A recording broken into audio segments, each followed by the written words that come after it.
the Cape Coast Castle to also get in touch with that side of her heritage. Reminds me of when ex-President Barack Obama visited, and he went into the Cape Coast Castle.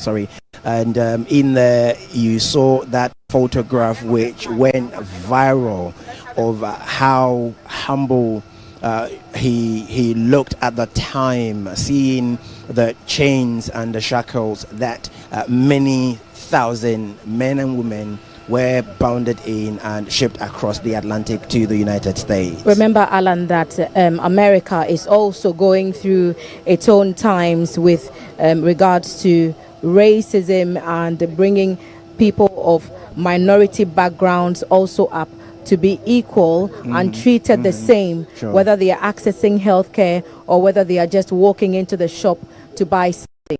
The idea is for everyone to feel safe in the color of their skin, because we did not make ourselves, and we should not be made to feel inferior because of who we were born to be, or because of who we were born as. So African heritage is very, very important to America right now, and that's why we are seeing a lot more young people visiting different countries in Africa just to connect with their roots. You know, when ex-President Bill Clinton visited, he made this emphatic comment or statement that all persons came from Africa, whether black, white, call it whatever you call it, all persons came from Africa. And that was some good long years ago in 1998. Former President, now late J.J. Rawlings, was president at that time, the March 23 visit of His Excellency President Clinton. President Kufuor welcomed President George Bush in Accra in February of 2008, and of course former President Barack Obama was in Accra and Cape Coast between July 10 and 11, 2009, under the leadership of now late former President J.E.A. Mills. So we've received a number of dignitaries and high-profile visitors from the U.S., and today we witness another part of history being made as Her Excellency Kamala Harris enters day 2 of her state visit to Ghana. And it hasn't always been presidents, Thelma. It has also been celebrities and persons of good influence around the world. And so we have recently received Idris Elba, who was also made a sub-chief somewhere in the Ashanti region. We have also had people such as Steve Harvey all come home to visit the motherland, they would normally call it. What you have currently in your shorts, the vehicles that brought Her Excellency Kamala Harris to the Jubilee House. As we speak currently, the team are making their way to the Akwaba Hall, or the conference hall here in the Jubilee House. Despite a fragile global economy, total trade between the United States and Ghana reached more than 1.5 billion in 2020. And in other areas, the U.S., through its embassy in Ghana, continues to invest in the country through many initiatives and programs. Education is one key area, and we've seen what Education USA has done through the U.S. Embassy in Ghana. The African Growth and Opportunity Act, AGOA, the West Africa Trade Hub, also worthy of mention. Prosper Africa is also one of the initiatives. Feed the Future, it will be of concern to Mrs. Harris as she engages conversations on improving food security. Here at the seat of government of Ghana, Accra has welcomed the U.S. Vice President home. Conversations are expected to continue. Born in Oakland, California, Vice President Harris graduated from Harvard University and Howard University and the University of California, Hastings College.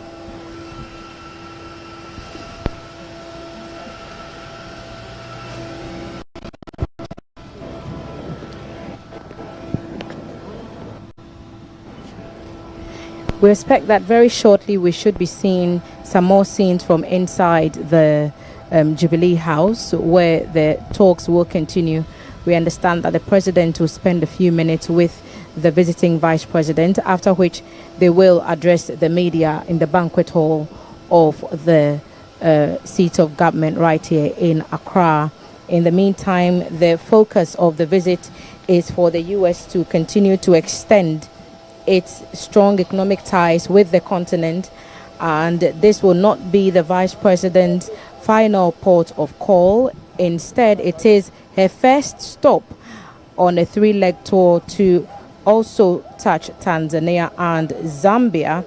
And she told us when she arrived yesterday that she was looking forward to seeing the impact of the of Africa and the possibilities that lie within such collaborations to address issues around climate change, increasing investment, economic growth, empowering women and girls, and to build on our collective peace and security. She will also be meeting entrepreneurs, and she met some students already yesterday at the airport, and she looks forward to inspiring the world. So we want to have an idea of what the exact communication she'll be having with the president would be as we get ready to have a feel of that encounter in the banquet hall of Jubilee House. So T, we're picking signals that very shortly they'll be making their way to the press room here at the Jubilee House, where the both presidents will be addressing the press.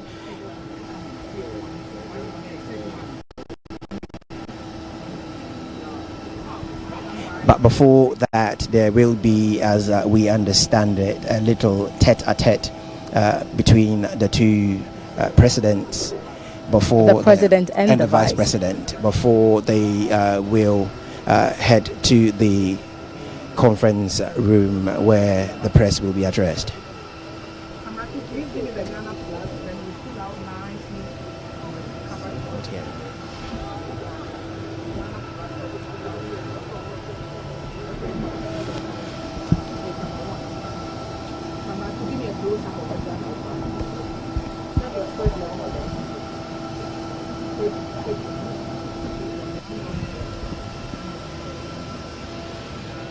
For the most part, Ghana and America have enjoyed very, very cordial relationships, Alan.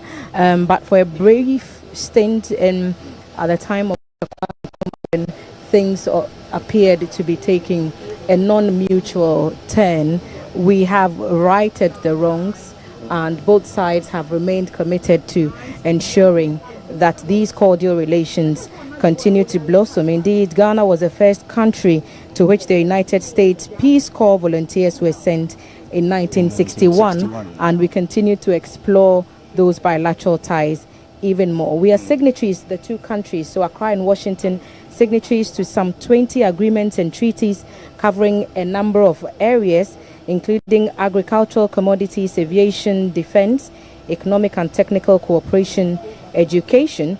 Did you know we also have extradition with the U.S.? We do.